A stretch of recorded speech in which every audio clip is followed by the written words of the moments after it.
Greetings, all my global viewers, and welcome to what I hope to be the final of the Final Fantasy X-2 videos on characters, because you know what, by the end of the collaboration, by the end when JP is just kind of getting out of it and Global is just starting to get into it, I've been talking about it for a while. I've been experiencing these characters for a while. I've got the experience behind me, and I'm a little tired, but I'm going to persist to get you this. So this video is essentially about Final Fantasy X-2, the content that has come with it, and whether or not it is worth your time and your hard-earned resources. Now, of course, if you like the characters, do whatever the hell you want. The game at this point, like, if you're a whale, you're on the hook to buy everything. If you're not a whale, just do what feels good. But for the people who maybe, you know, want some advice on should they not they on something, well, that's what this video is for, and maybe for killing some time and listening to my wonderful voice and the wonderful music that we always choose here. Okay, so the big thing, Yuna, Riku, and Pain, because that is essentially, oh my goodness, that didn't translate very well onto this. Well, I guess it's proof. I mean, you can see right there, Event Quest, Final Fantasy X-2. This news has broken in Global, and we're going to talk about all of these and the Visions cards. And I'm going to start with the most obvious one, Riku. Riku made a hell of a splash on JP. She very quickly became the Sephiroth of this event, where everybody was trying to get her. Hell, I even pulled her. I mean, look at this. I made a commitment. If you want proof, let's take a look really quickly, because I think this is a definitive statement about what I thought and what I might be still suffering through. Here's Pain. That's where she is right now. Now let's find Yuna. There's Yuna.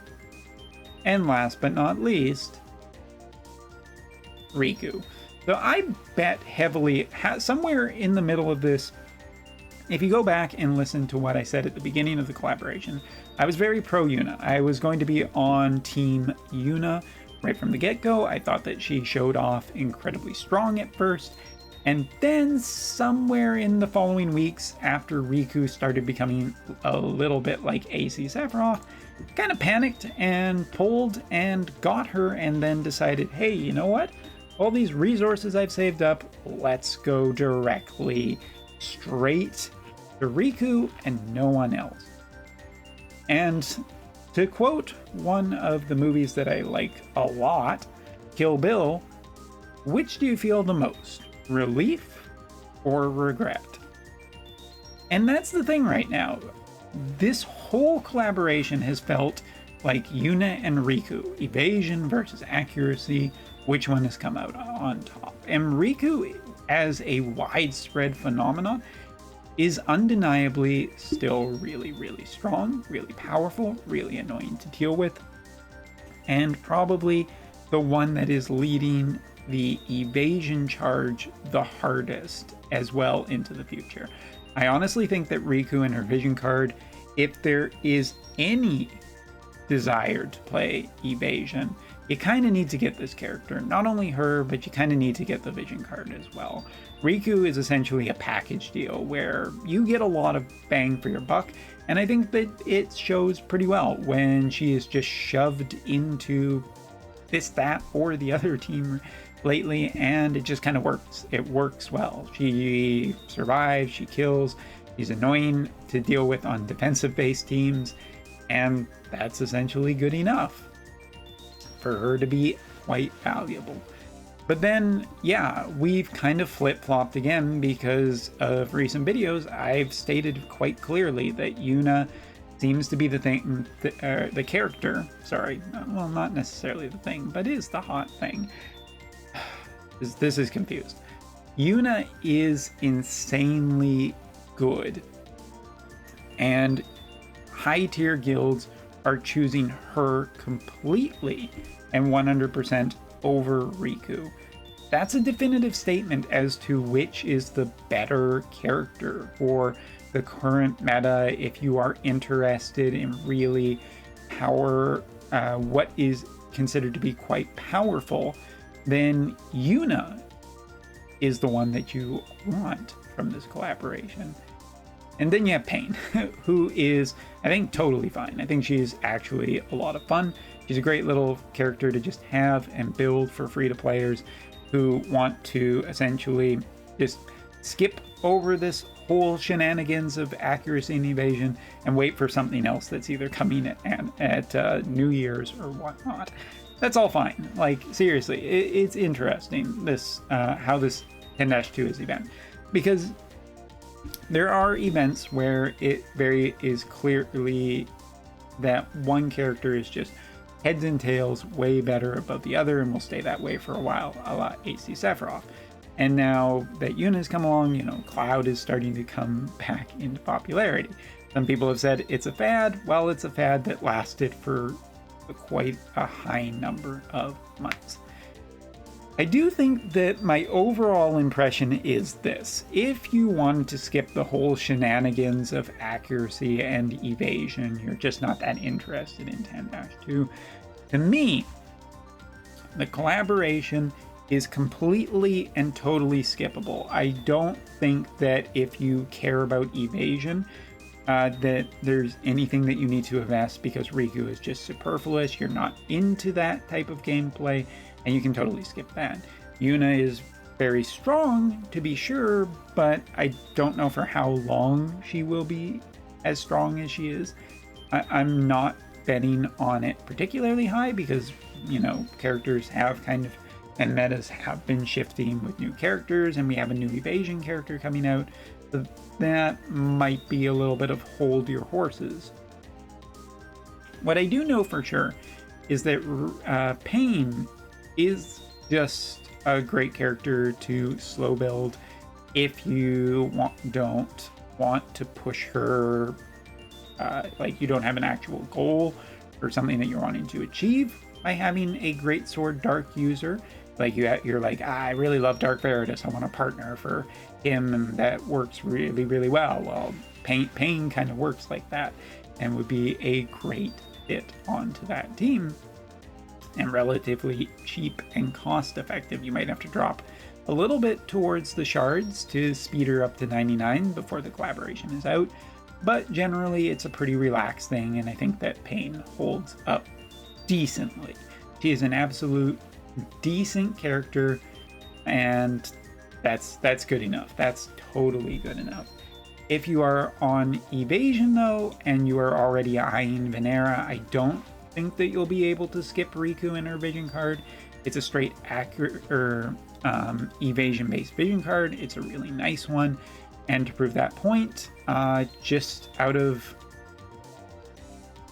what I did, I got the character, I absolutely then got the vision card. So I think that the two are so connected that you definitely kind of need this. And from what I've seen in party compositions and everything like that, this vision card is 100% being used and valuable. It's a top tier evasion based card. I would strongly recommend it adding to your collection.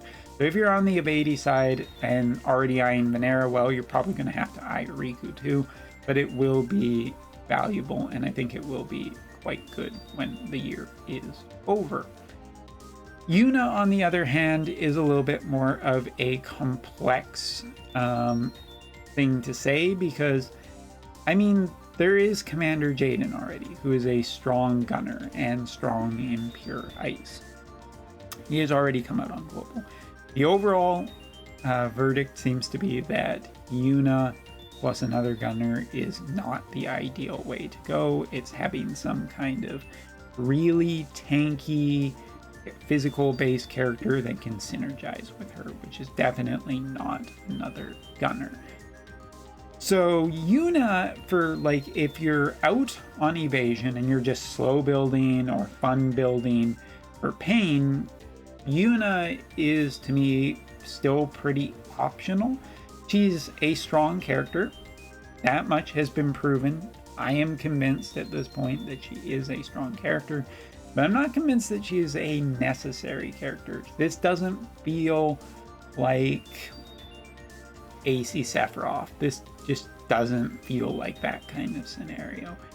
She is a fun character. She is an enjoyable character. I think that she will stand up quite well over a good period of time because she's already essentially kind of doing that. And if you don't have AC Cloud, maybe Dark Veritas is going to be the character to pair really well with her. Or hell, Thancred is coming up right away with his upgrades. So he might be the one that actually is the character that will synergize even better with her. Who knows? You might want to listen more if you're eyeing Yuna. Yuna is a strong recommendation from me, but not a mandatory recommendation. And to conclude this video, the music, which is the stage select music from Bomberman, basically leads to this. If you're on Evasion, Riku, I think, is a very, very high priority along with her vision card. Yuna is a really fun, great character, but I think that she is optional and perfectly fine to skip. And Pain is just a really cool character, and you should be building her because I think that she is a little underappreciated. But be careful about how much resources you want to spend based on the budget of what you are looking to get in the future and where your priorities really lie. So that is it, except, wait a minute, Umbra forgot one thing. The other Holo Vision card that came with this event, and I have not completely forgotten about the YRP. This is my best artwork of this entire event. I think that this is fantastic. As for the VC itself, it is a speed VC. It is a great sword and gun speed VC. I will not undercut how important this could potentially be for certain team compositions. Agility cards always are quite nice and recommended, but so be wary about this one. This is my cautious spending one. If I was to give anything that might be the most mandatory, it might be this VC, because great swords and swords are very popular with a lot of Final Fantasy characters, main characters, important characters. And that is enough of a recommendation why this VC should probably be gotten en max. Especially if you're not gunning for that evasion dream, then you can probably spend a little bit of resources trying to get this VC. But yeah, I never underestimate speed VCs anymore because it always feels bad when you don't have them. Speed is king. Thank you so much for watching. Hopefully you enjoyed this. Let me know in the comments below what you are going for, if anything, on this collaboration. And remember, those winter units are coming up soon. Thanks so much for watching. See you later.